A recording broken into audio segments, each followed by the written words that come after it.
I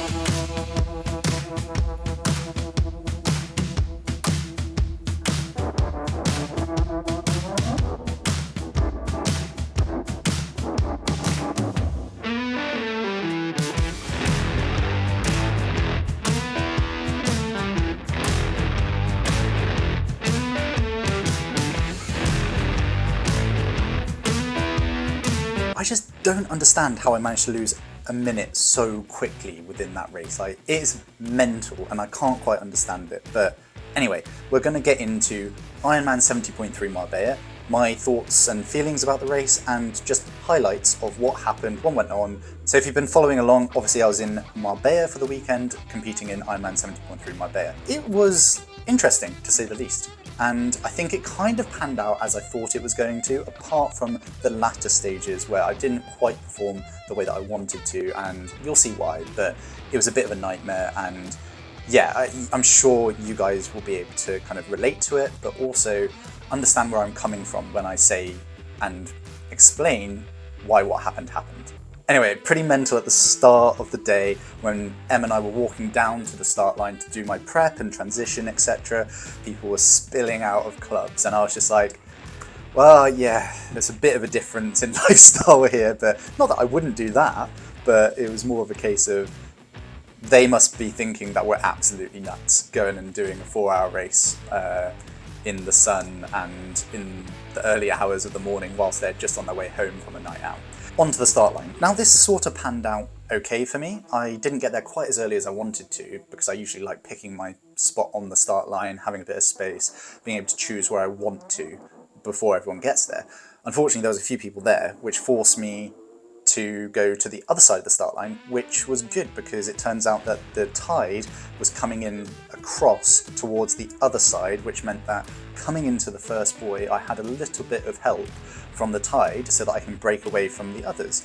So I kind of thought I might have been towards the front of the swim and potentially leading it out maybe before the race, just looking at the start list and the history of swimming, because a lot of the people there were good duathletes, so bike runners, whereas they didn't really have much swim pedigree. So I thought that I might have been leading out.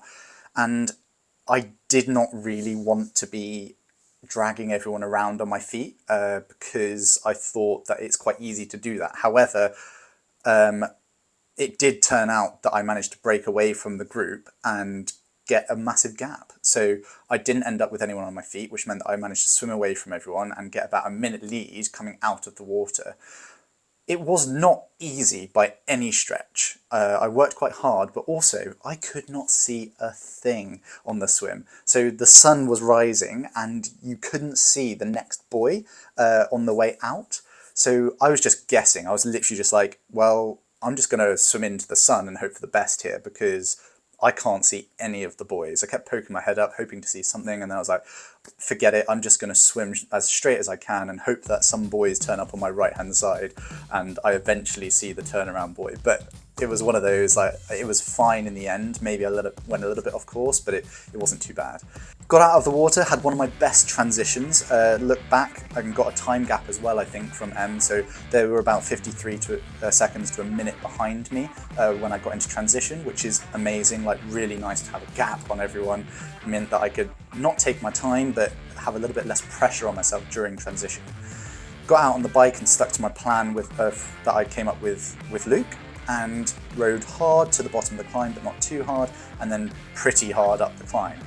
And halfway up the climb, I kind of looked back and I saw a group of like 5 or 6 guys coming at me, and I was like, are you kidding me? I was a minute up, I've not ridden soft power in the slightest, and they basically caught me 2/3 up the hill. So I was like, that's mental. I was pushing like 370 watts going up this hill, through maybe 375, closer to 380, but they literally caught me, and I was like, but it wasn't that bad because it meant I had a group to work with or sit with for the rest of the ride pretty much until Nicholas Mann broke away towards the second climb. The first climb was about 23 minutes, managed to stick in there. It averaged about 375 watts in total, I think it was, so they didn't actually ride any harder than I did when they caught me. So the power stayed the same. It just and the speed I guess stayed roughly the same. So it wasn't a massive spike when they got to me. And then we hit the downhill and I was faster because I'm heavier. So yeah, it's just one of those things. Could have ridden the whole ride better. On the way back up to the top, Nicholas Mann did break away. It got quite spiky. There was a few attacks. I managed to go with the next ones and basically came into transition second. So I led into T2, which is amazing. Like at this level and caliber of bike racing and triathlon, to be anywhere near the front of the race for as long as possible is definitely my aim.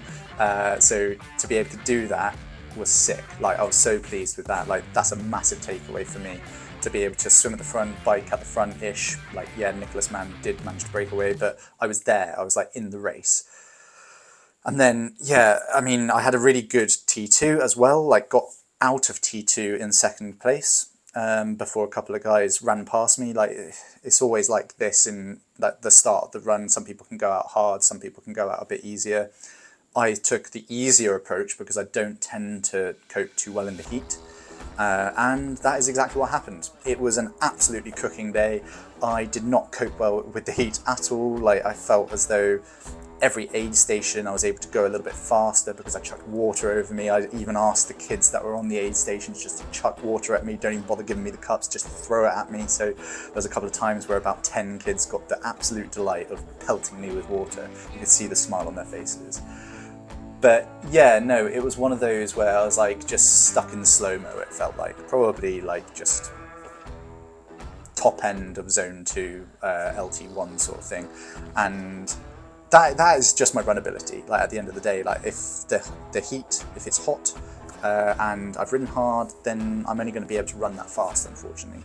So I'm hoping that I can train to improve that, obviously. That'll be my aim over the next couple of months. It's not going to happen overnight. Hopefully I got a training stimulus from that race as well, so that in the next race, Samarin, I might be able to run a little bit faster off the back of the bike. It's going to be a little bit cooler as well. So yeah, overall, some big positives. I swam really well, I biked really well, the bike was really fast, really enjoyed my TT setup. The bike was sick. Like I think that it helped me massively on the downhills to be stable. My position was really good.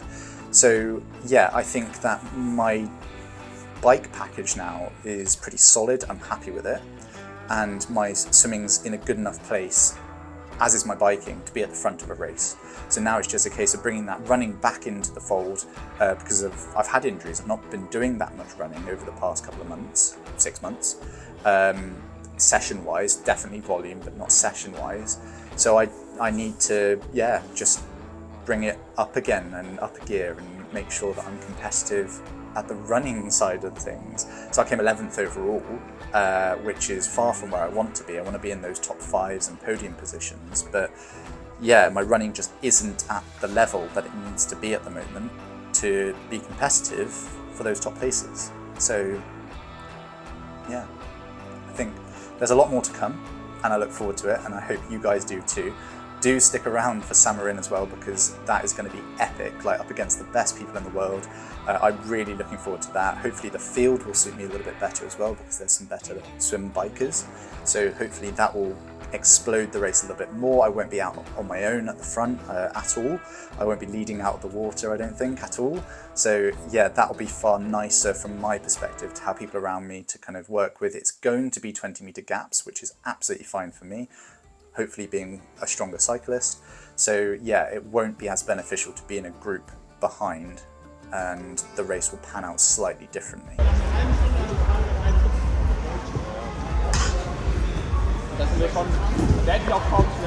This is the story of the race.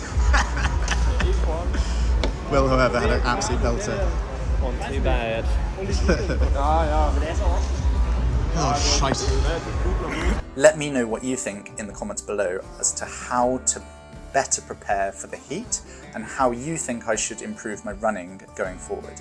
So I'm doing about 90 kilometers a week, and now I need to put in a couple of sessions that really focus in on the run specificity for an Ironman 70.3. So please let me know in the comments below.